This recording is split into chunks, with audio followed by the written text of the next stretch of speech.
You can talk to any woman in the room, except the one woman that you're attracted to. You can talk to the one at the bar that you've got no interest in, the woman at work, your mate's sister. You're funny with them, relaxed. You'll take the piss, you'll disagree with them, you'll walk off mid-conversation and not think about it again. Then she walks in, the one you actually want, and you turn into a fucking statue. And in that moment, your mind goes blank. Your body's gone tight, and the only thing in your head is, don't say the wrong thing and fuck this up. So you don't say anything. Later on, lying alone in bed, you'll justify it by calling it respect or bad timing, or she was probably already seeing someone anyway. And you've been running those lines on yourself for years, late at night when the pressure's gone. In a minute, I'm going to show you the exact moment the freeze triggers. Not the night, not the date, the moment. And what's actually driving it, because it's not her, it's not your confidence. And I'm also going to share with you the fatally dangerous sexual text message I sent to a woman that I barely knew that killed off the scared, polite, neutered little boy forever. But first, the real slap in the face. Because while you're standing there saying nothing, the women you don't want, they're talking to you, maybe calling you, asking when you're free. That's the joke, isn't it? You can have anyone except the one you want. And you had plenty of confidence 10 minutes ago with the woman that you didn't care about. So we can rule confidence out. Here's what nobody's told you. You already know how to do this. You've done it 1,000 times. You're just doing it on the wrong women. The question is why you switch it off the second that one special woman appears. Now, when you figured that out, you stop thinking that there's something wrong with you, because there isn't. This all started for me a long time before dating apps even existed. I was in grade 10, and like every bloke in grade 10, the girls I wanted always seemed out of reach. Meanwhile, there were girls who did gravitate towards me. There always were. I remember a girl called Louise sending me love notes in my school locker, and I felt nothing. They weren't my type. They weren't what I wanted. And I could talk to them all day, but I didn't want them. I wanted her. And what I was doing though was a strategy. I didn't know it was a strategy at the time. It was an unconscious beginner strategy. It was the silent proximity plus time strategy. Just be around her. Be near enough to her. Be good enough. Be nice enough for long enough. And eventually she'll notice. She'll work out what she's been sitting next to this whole time. I've got this one memory. It was lunchtime on the school oval. The senior boys are down the other end playing footy, and there's a circle of girls sitting on the grass. Two of them being girls I was completely gone on. And they're sitting there in a circle talking about what dicks those boys are. And I'm sitting in the circle and I'm there thinking, this is going well, look at me. I'm the one they talk to. It took me years to work out what I actually was that afternoon. I wasn't in the circle, I was just beige furniture. An invisible, neutered kid sitting in with the girls while the blokes they actually wanted were 50 metres away being jerks and not thinking about the girls at all. I was nothing and no one, and I didn't even know I wasn't really there. I thought I was in. When a girl I actually wanted would walk into a room, a party, a pub, wherever, I would freeze. Nothing to say, not one word. So I'd make an excuse and disappear. And I knew exactly what I wanted to be instead. I wanted to be flirty. I wanted to be smooth. I wanted to be the bloke having the conversation that's got a little bit of sex in it. What took me the longest to accept was that it was never about information. The internet and the world is full of what to say. All of it's there. All of it's free. I could have recited it back to you word for word. That was never the problem. I just didn't have the feeling inside me that I could, that I was allowed to, that it was safe to do it. I was afraid to act. Now you might be sitting there thinking, right, high school, everyone's a mess in high school. You grow out of it. You don't. Now here's a perfect example. I've got this top bloke, 47, recently joined our advanced training, and on his intake call, told me how he'd chased a booking at some fancy restaurant for months. One of those places you just can't get into. Finally, he gets the call. And he sits there scrolling his whole contact list looking for someone to take, and there's no one. His words were, I'd like to take someone that I was interested in to that restaurant, and there is no one. Now this man had only had a single date in the last 3 years. One date. There were women available the whole time, just never the ones he wanted. And when I asked him when he last felt genuinely wanted, really desired by a woman he actually wanted as well, he went quiet. And then he said, probably never. 47. Hearing this some 30 years later from that afternoon I had on the school oval, this was like I was talking to the past me. sitting in the same circle, waiting to be noticed. Now, let me jump forward. 30 years on from that afternoon on the Oval, I'm sitting on my couch with my thumb hovering over the send button. The very attractive, cute woman was someone I'd met at my daughter's swimming lessons and managed to get a number. She was very upmarket, well-heeled, attractive woman who at the pool was shy and quietly spoken. The kind you put your best behaviour on for, and I was already on my nice guy best behaviour. Now, we were organising an adventure date to a little waterfall, and she'd texted me something about wetsuits, and I drafted this message back. Just because you get me in the forest wearing a black rubber suit doesn't mean you automatically get to fuck me under a waterfall. Now, this was before a kiss, before any real sign of attraction, before even a first date, before anything. To a woman I barely knew. To a woman who could slaughter my reputation at my daughter's pool circuit where all the local mums are. And before I pressed send, I hesitated. I started sweating, my heart rate went up, and I sat there with my thumb over the button, absolutely certain this was the end of it. She's gonna slam me, she's gonna go cold, she's gonna screenshot it and send it to all the women, and that's gonna be that. I thought, this is going to get me in so much trouble, and I'm gonna be attacked by this woman and hated forever. But I was at the same time completely sick of always being the nice guy. So I pressed send. I put my phone face down and I thought, it's done, goodbye.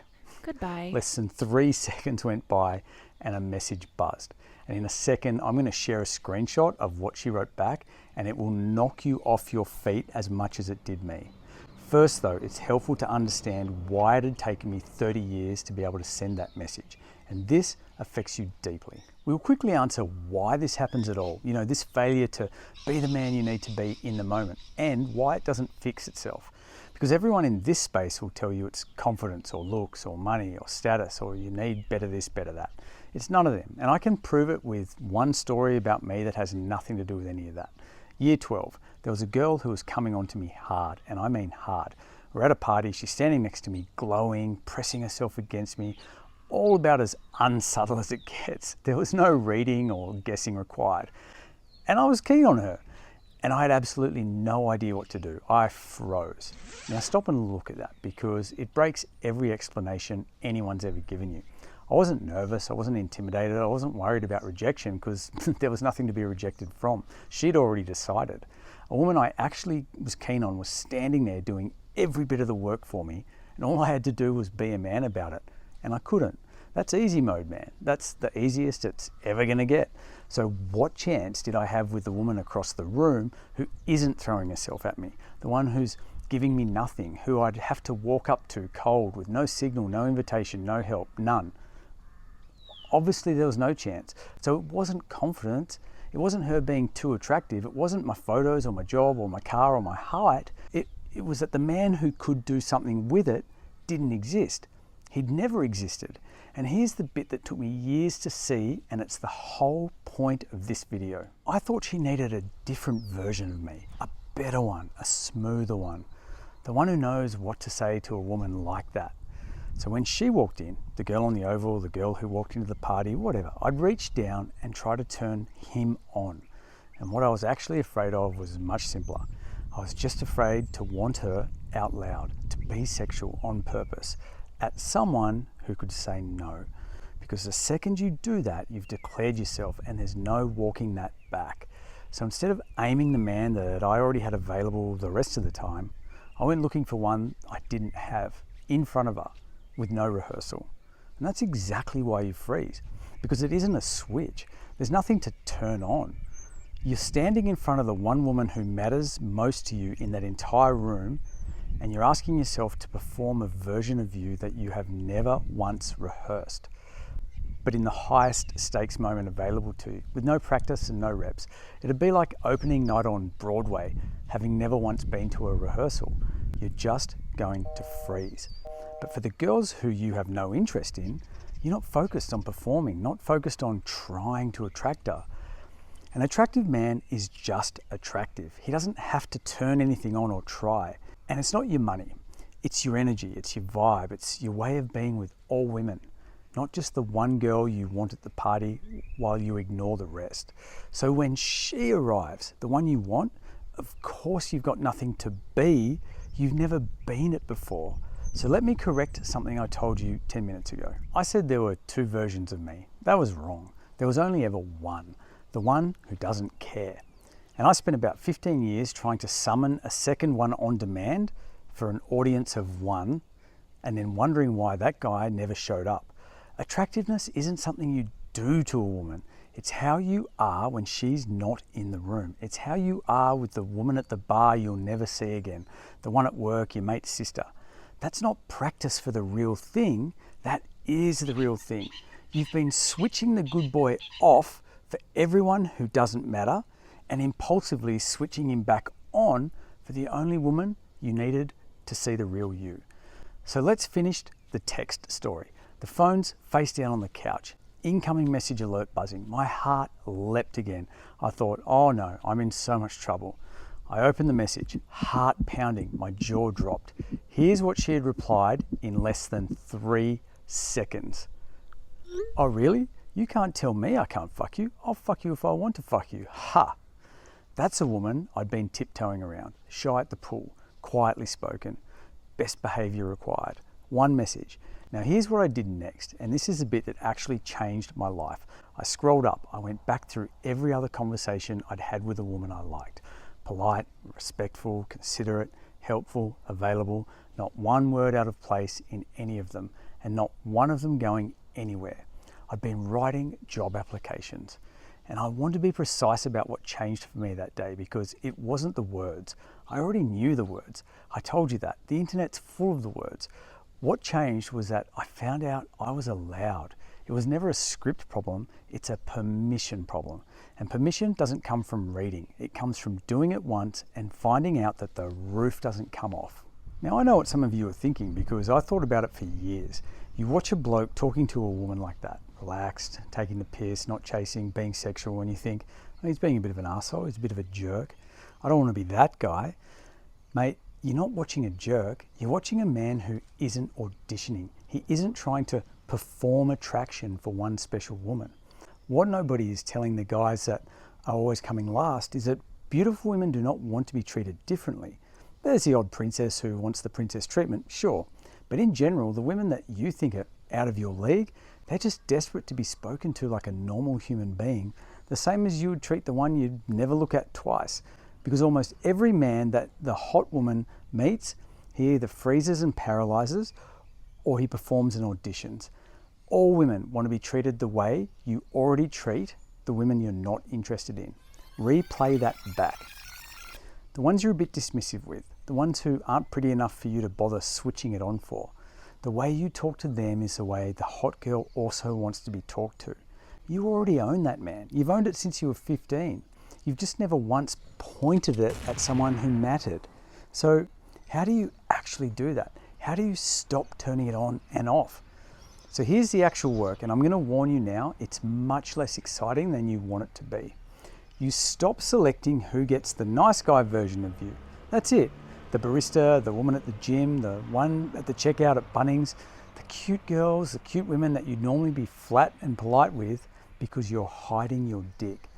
That's where you run the game. That's your gym. Be a bit sharper, disagree with her, take the piss, say the thing that's actually in your head instead of the safe version of it. End the conversation first. Have somewhere to be. Stop focusing on how hot she is and start treating her like the woman she wants to be treated like. Not because you want something from her, but precisely because you don't. And do it every single day with every woman until it stops being a thing that you perform and starts just being a bloke you are. The day she walks in, you're not going to reach for a switch anymore. There isn't one. There's only whoever you already are. The guy you practice being every single day. The attractive sexual man with an edge. After that texting moment for me came a flip. Now this one took me the longest. I stopped walking in thinking, what do I have to do to get this woman? And I started walking in just assuming that women want me and that my job is to work out whether I want them or not. That is the whole change. It's not arrogance and it's not a line that you deliver. It's just who you are, wherever you're standing. Because the moment that you're the one doing the assessing, there's nothing to freeze about. You're forming a verdict instead of waiting for one from her. Now, 2 honest things before I show you what this looks like when it actually works. First, some of you are sitting there going, that's great, Dan, but I get 1.5 matches a week. And you're right, that's a genuine problem. And I'm not going to pretend that it isn't. When she's the only woman in your life, of course you tighten up. You're betting the entire game on one conversation, and that's not a character flaw, rather it's just maths. Now, I've made a whole video on fixing that, and I'll put it on the screen now, because you need both. I call it attract many women. Now, second, and I'd rather you heard this from me than found out the hard way, making this change doesn't mean that you get every woman you want. Some of them just aren't going to be interested in you, and that's normal. Because it's not the promise. The promise is that the woman you want finds out your real cards, that you played your hand, that for the first time in your life, when it doesn't work out with the woman you actually wanted, it's because she got to choose on the attractive man instead of the neutered one, the man who never truly put himself out there and showed her he actually has a dick. And so let me show you what it looks like when a bloke actually makes this change. And I'll tell you now, this guy did it from the hardest start available. His name's Leo, early 40s in engineering sales, Latin family. And if you know that culture, you already know what I'm about to say. He was raised to be polite, respectful, considerate, a good boy. And here's what makes Leo different from me, because I want you to hear this properly. Nobody taught me to write these job applications and be like I was. I picked that up by accident out of fear. But Leo was taught it on purpose, as a virtue, by the women who loved him and thought they were doing him a favour. His mum, his sister, his cousins, his aunties. He got full conditioning to be nice and never be disrespectful. And it worked, man. It worked brilliantly on every single one of them. All the women that he'd never in a million years want to sleep with. And it did absolutely nothing for the women that he did want to sleep with. So Leo did the least exciting and most terrifying thing on the list. He stopped selecting. Not gradually, not with a warm-up. He started walking up to women he'd never met in the middle of the day with nothing to hide behind. No app to hide behind, no profile, no photos, no mutual friends, no 3 weeks of messaging to get comfortable first. And I remember his excitement to tell me about the first proper woman he took a real risk on. Cute, shy, at the farmer's market. She was looking and filtering through potatoes. He was looking at her. He accidentally brushed his hand on hers to get her attention, and then commented on how she was trying to hit on him at the farmer's market and how dare she be so forward. Wow. She blushed and he walked away with a phone number. Now think about what that actually requires. You can't do that selectively. That's the entire reason it works. There's no version of walking up to a stranger where you're one bloke with the women who don't matter and a different bloke with the one who does. You either are the man or you aren't. And you find out in about 4 seconds. Same moment I had with my thumb over that send button. Leo had it standing in front of some kifla potatoes in daylight, sober. And you know what? The roof didn't come off. He's getting numbers now. He's getting dates. He's got options he didn't have with women he actually wants, which is the thing that he'd never had in his life. His entire energy shifted into being that guy. He even has the hot female HR manager of his firm trying to hit on him, and he gives her the same energy. That's why it works. But that's not the part that I'd pay attention to if I were you. The part I'd pay attention to is that now Leo is crushing it everywhere, not just with women, everywhere. He's easily now the top salesman in his company because it was never a dating skill. It was a permission to be him skill. And once a man gives himself permission in one place, he doesn't hand it back at the door on the way out. This is what's actually on the table, guys. Not just a girlfriend, not a technique. It's the version of you that's been running perfectly well your entire life with everyone who didn't matter, and that is finally allowed in the room with someone who does matter. Leo didn't become someone else. He just stopped being apologetic for the dick between his legs and the masculine energy coursing through his veins. He just stopped leaving himself outside. And that version of me sitting on the Oval many years ago didn't need better information. I didn't need a script, and I didn't need to become someone else.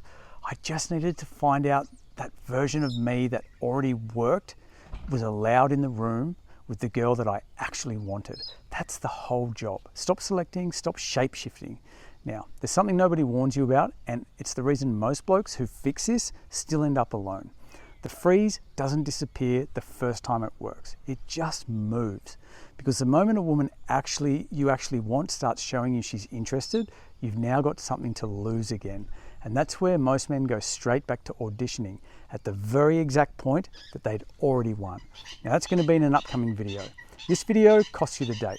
That one costs you the relationship. So hit subscribe so you don't miss it. Let's go. And if you want to do the work before then, the Brotherhood's free and the link's below. It's called Magnetic Man Dating on School.